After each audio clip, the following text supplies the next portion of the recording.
तुम्ही मार्केटमध्ये खूप स्ट्रॅटेजी वापरून पाहिल्या असतील. कधी इंडिकेटर, कधी प्राइस ॲक्शन, पण तरीही महिन्याच्या शेवटी तुम्ही लॉसमध्ये आहात का? मग हा व्हिडिओ तुमच्यासाठी ठरू शकतो गेम चेंजर. आज मी तुम्हाला काही होली ग्रेल किंवा जादूची काठी सांगणार नाहीये, तर मी तुम्हाला ट्रेडिंगचं एक खरं रहस्य सांगणार आहे, ज्यावर जगातले मोठे ट्रेडर्स वापरून पैसे कमवतात.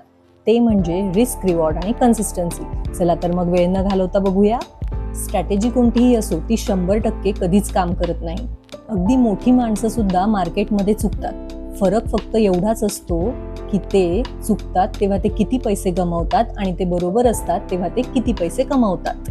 आपली सायकोलॉजी असते, आपण लॉस खूप जास्त वेळ होल्ड करू शकतो आणि प्रॉफिट होल्ड करू शकत नाही. पण मार्केटमध्ये याच्या रिव्हर्स सायकोलॉजी वर्क करते.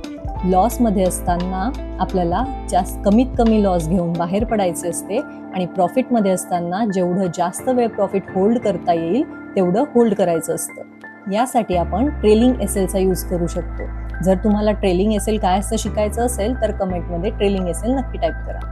कमी लॉस घेणं आणि जास्तीत जास्त प्रॉफिट घेणं यालाच आपण म्हणतो रिस्क रिवॉर्ड रेशो.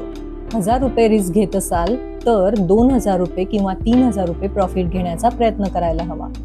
जर तुम्ही 500 रुपयाच्या नफ्यासाठी 1000 रुपयाचा लॉस घेत असाल तर तुम्ही कितीही चांगली स्ट्रॅटेजी वापरली तरी कधीही प्रॉफिटेबल होऊ शकणार नाही. म्हणून रिस्क रिवॉर्ड रेशो 1:2 मेंटेन करा आणि 1:3 असेल तर best. The power of consistency. आता दुसरी महत्त्वाची गोष्ट म्हणजे कन्सिस्टन्सी, म्हणजेच सातत्य. अनेक जण काय करतात, 2 दिवस एखादी स्ट्रॅटेजी वापरतात आणि मग लॉस व्हायला लागला की स्ट्रॅटेजी चेंज करतात. पण ट्रेडिंगमध्ये कोणताच सेटअप सतत चालत नाही. महत्त्वाचं हे आहे की तुम्ही एकाच सेटअपवर एकाच पद्धतीने कितीक दिवस टिकून राहू शकता. जर तुम्ही दररोज तुमची पद्धत बदलली तर मार्केट तुम्हाला कधीच समजणार नाही. जसे आपण व्यायामात सातत्य ठेवल्यावर शरीर घडते, तसेच एकाच ट्रेडिंग प्लॅनवर टिकून राहिल्यावरच तुम्ही प्रॉफिटेबल व्हाल. समजा तुम्ही 10 ट्रेड केले, त्यामध्ये तुम्ही 4 वेळा प्रॉफिटेबल झालात आणि 6 वेळा तुम्ही लॉस घेतलात. मग जर 1000 रुपये लॉस तुम्ही घेत असाल तर तुमचा लॉस झाला 6000 रुपये.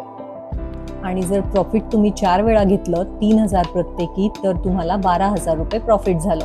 म्हणजे तुम्ही 6000 रुपये प्रॉफिटेबल होता. मग बघा, इथं 6 वेळा चूक करून देखील तुम्ही प्रॉफिटेबल झालात. हेच आहे ट्रेडिंगचं खरं गणित. तुम्ही कोणता रिस्क रिवॉर्ड फॉलो करतात हे मला कमेंटमध्ये नक्की सांगा. मोठा लॉस होतो तेव्हा रागवण्यापेक्षा किंवा मार्केटला दोष देण्यापेक्षा शांतपणे विचार करणे गरजेचे असते. लॉस झाल्यावर स्वतःला हे प्रश्न विचारा. शिस्त म्हणजेच डिसिप्लिन. मी सगळे रूल्स फॉलो केले का, की मी घाईघाईत ट्रेड घेतला? कधी कधी काय होतं, फोमोमध्ये म्हणजे फिअर ऑफ मिसिंग आउटमध्ये रूल्स कंप्लीट फॉलो न करताच घाईघाईने ट्रेडमध्ये आपण एंटर होतो आणि मग लॉस होतो. दुसरा प्रश्न आहे रिस्क रिवॉर्ड. मी घेतलेली रिस्क माझ्या मर्यादेत होती का, की मी जास्त प्रॉफिटसाठी मोठी पोझिशन घेतली?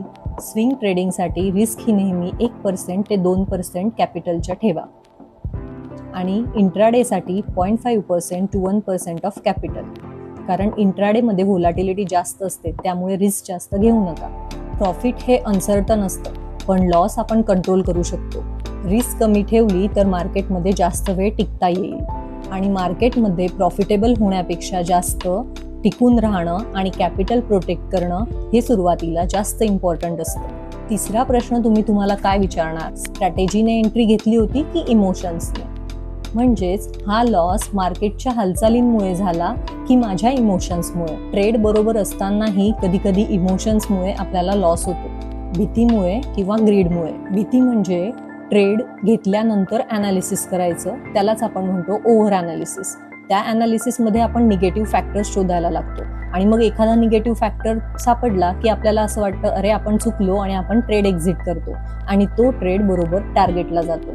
म्हणजे ट्रेड बरोबर असूनही आपण लॉस घेतो. आणि ग्रीड म्हणजे टार्गेट आल्यानंतरही आपण अजून करत वेट करतो आणि प्राइस रिव्हर्स होते आणि आपला स्टॉप लॉस हिट करते. जर आपण ट्रेलिंग एसएल नाही लावला तर आपल्याला लॉस घ्यावा लागतो. मग जेव्हा पण मोठा लॉस होईल स्वतःला हे प्रश्न नक्की विचारा आणि बघा की नक्की आपलं कुठे चुकतंय.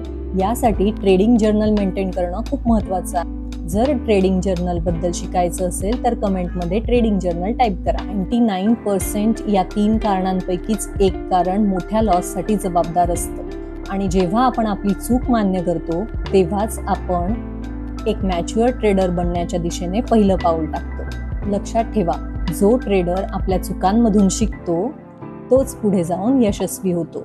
लॉस ही तुमची शिकण्याची फी आहे, ती वाया जाऊ देऊ नका. व्हिडिओ आवडला असेल तर लाईक, शेअर, सबस्क्राईब करा आणि पुढचा व्हिडिओ कोणत्या विषयावर हवा आहे ते कमेंटमध्ये कळवा. Bye bye.